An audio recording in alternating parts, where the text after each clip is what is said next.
Welcome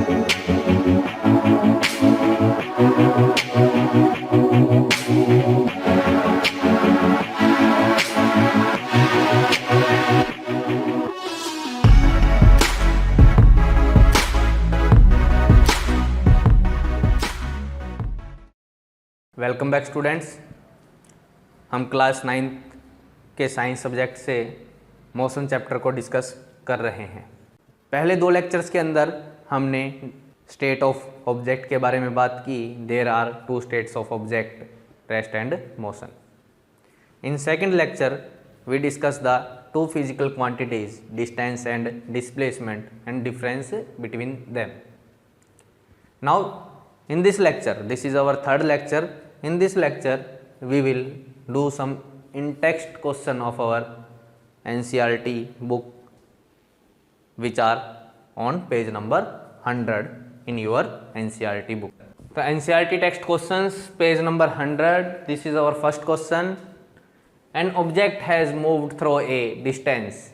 एक object कुछ distance travel करता है।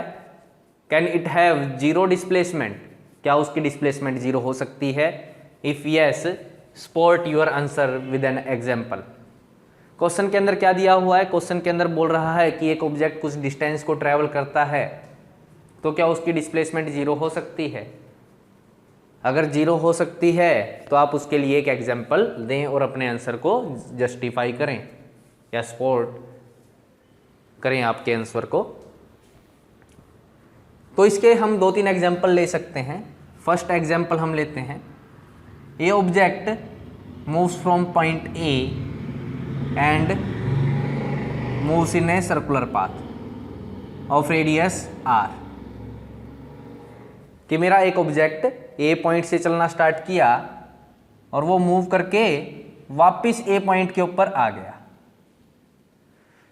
तो डिस्टेंस क्या होगी? डिस्टेंस होती है actual path. Actual path is its circumference. तो डिस्टेंस आई हमारी, डिस्टेंस होती है actual path. Actual path is circumference of this circle here which is 2 pi r. तो डिस्टेंस हमारी आई 2 pi r. Now if the object move to a अगर move कर गया तो ए और ए के बीच की शॉर्टेस्ट डिस्टेंस क्या है? शॉर्टेस्ट पाथ या शॉर्टेस्ट डिस्टेंस हमारी क्या है? 0। और जो हमारा शॉर्टेस्ट पाथ होता है ए टू ए के बीच में जो शॉर्टेस्ट पाथ है वो हमारी क्या होती है? डिस्प्लेसमेंट। डिस्प्लेसमेंट तो हमारी डिस्प्लेसमेंट क्या आई? 0। तो हम बोल सकते हैं कि हमारी डिस्टेंस अगर पॉजिटिव है, डिस्टेंस की कुछ वैल्यू है, तो हो सकता है कि उसकी डिस्प्लेसमेंट क्या हो? 0 हो। तो all those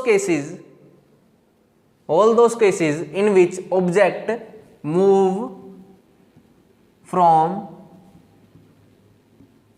initial point to initial point again, अगर इनिशियल पॉइंट से चलना स्टार्ट करे और वापस घूम के इनिशियल पॉइंट के ऊपर ही आ जाए, तो ऐसे केसेस के अंदर distance is not equal to 0 but displacement is equal to 0। तो हमारी डिस्प्लेसमेंट तो 0 हो जाती है लेकिन हमारी डिस्टेंस 0 नहीं होती है। सो all those cases in which object move from initial point to initial point again, in all those cases distance is not equal to 0 but displacement is equal to 0। और इसने यही हमसे पूछा था। चलते हैं नेक्स्ट क्वेश्चन के ऊपर। Now the next question is a farmer moves along the boundary of a square field of side 10 metre in 40 second. भाई हमारा एक फार्मर है, वो अपने खेत के चारों तरफ चक्कर लगाता है कि वो अपने खेत के चारों तरफ चक्कर लगाएगा कितनी सेकंड में? 40 सेकंड में। तो क्वेश्चन के अंदर पूछ रखा है कि डिस्टेंस और डिस्प्लेसमेंट बताएं 2 मिनट्स 20 सेकंड के अंदर, कि 2 मिनट और 20 सेकंड के अंदर वो कितनी डिस्टेंस ट्रेवल करेगा और डिस्प्लेसमेंट कितनी करेगा। तो 2 minute 20 second means total time 140 seconds. तो हम लगा लेते हैं पहले कि भाई 140 सेकंड के अंदर वो कितने चक्कर अपने कितने राउंड्स वो कंप्लीट कर सकता है। तो हम देखते हैं 40 सेकंड के अंदर कितने राउंड कंप्लीट किए, 1 राउंड। 1 सेकंड के अंदर कितने राउंड कंप्लीट किए, 1/40। And in 140 second it completes 7/2 rounds. तो हमारा कितने राउंड कंप्लीट कर लेगा, 7/2 राउंड्स कंप्लीट कर लेगा। 7/2 rounds can be written as 3:1/2 और we can say that farmer completes 3 complete round and half round. कि भाई 3 तो कंप्लीट कर लेगा और नेक्स्ट वो हाफ और अपना राउंड कंप्लीट कर लेगा in 140 second. Now comes to the question. तो 3 राउंड का मतलब क्या हुआ, ए से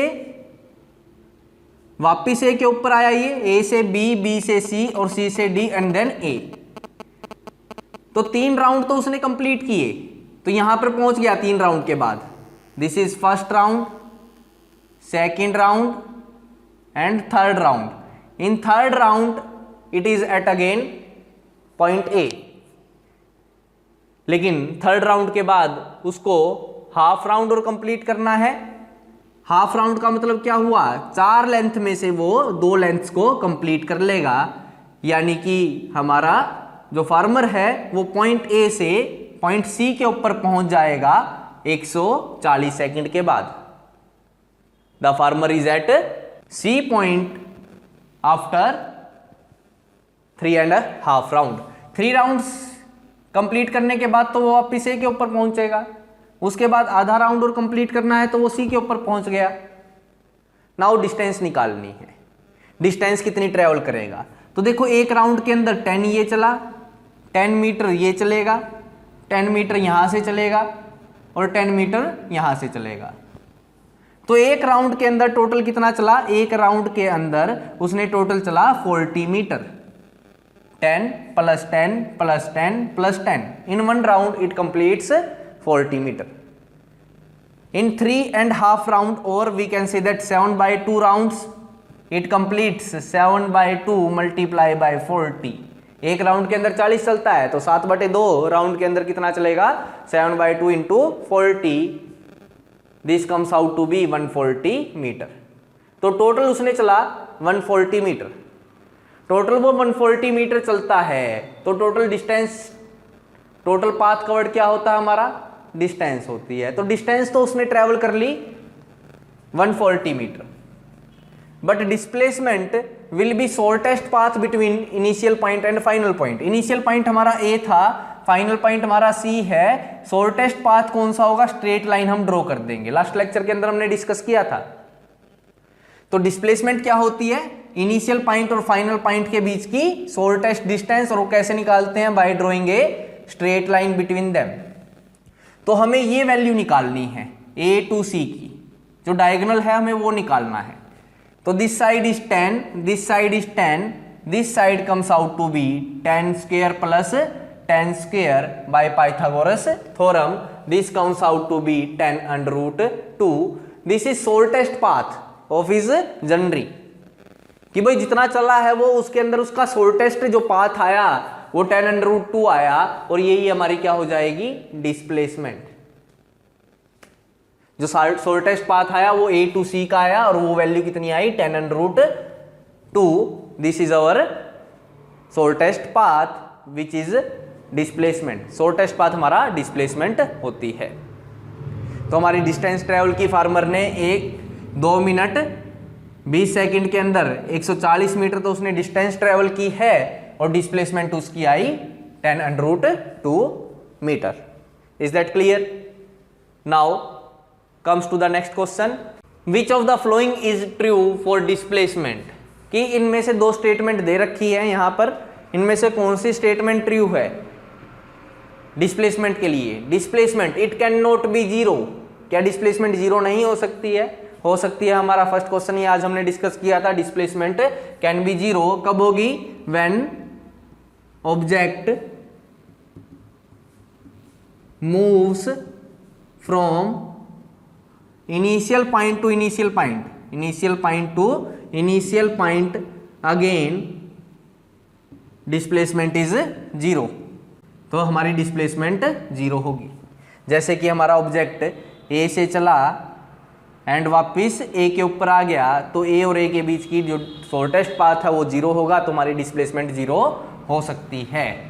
तो यहां पे बोला गया है it can not be zero, लेकिन ये क्या है? गलत है, डिस्प्लेसमेंट हमारी जीरो हो सकती है। तो first statement is not true.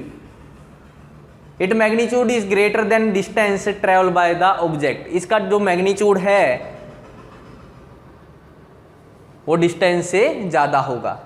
हम देखते हैं, लेट अस, लास्ट एग्जांपल के अंदर हमने देखा था A farmer moves from A to C point, completes 3.5 round, तो हमारा जो डिस्टेंस आई वो हमारी 140 मीटर आई थी, और डिस्प्लेसमेंट हमारी क्या आई थी? Shortest path A to C, this comes out to 10√2 metre. तो हम देख सकते हैं कि डिस्प्लेसमेंट छोटी है डिस्टेंस से, डिस्प्लेसमेंट छोटी है डिस्टेंस से, तो सेकंड स्टेटमेंट भी हमारी क्या हो गई? रॉन्ग हो गई, क्योंकि इसने बोला है the magnitude of distance, the magnitude of is greater than the distance travel by the object. Displacement जो है वो डिस्टेंस से बड़ी होगी, लेकिन यहाँ पर हम देख सकते हैं डिस्टेंस बड़ी है, डिस्प्लेसमेंट छोटी है, तो second statement is also false. तो यहाँ पर दोनों स्टेटमेंट हमारी क्या हो गई? गलत हो गई। तो स्टूडेंट्स, ये हमारे 3 क्वेश्चंस थे पेज नंबर 100 के। 8th चैप्टर हम कर रहे हैं, मोशन चैप्टर है। पहले 2 लेक्चर्स के अंदर हमने स्टेट ऑफ ऑब्जेक्ट के बारे में बात की, सेकंड लेक्चर के अंदर हमने डिस्टेंस और डिस्प्लेसमेंट के बीच में डिफरेंसेस स्टडी किए थे। आज हमने पेज नंबर 100 के अपने इन टेक्स्ट क्वेश्चन किए हैं एनसीईआरटी बुक के। तो 3 क्वेश्चंस यहाँ पर थे, हमने तीनों क्वेश्चन यहाँ पे डिस्कस कर लिए हैं। नेक्स्ट लेक्चर के अंदर हम स्पीड और वेलोसिटी के बारे में बात करेंगे। तब तक के लिए all the best. Thank you students, have a nice day.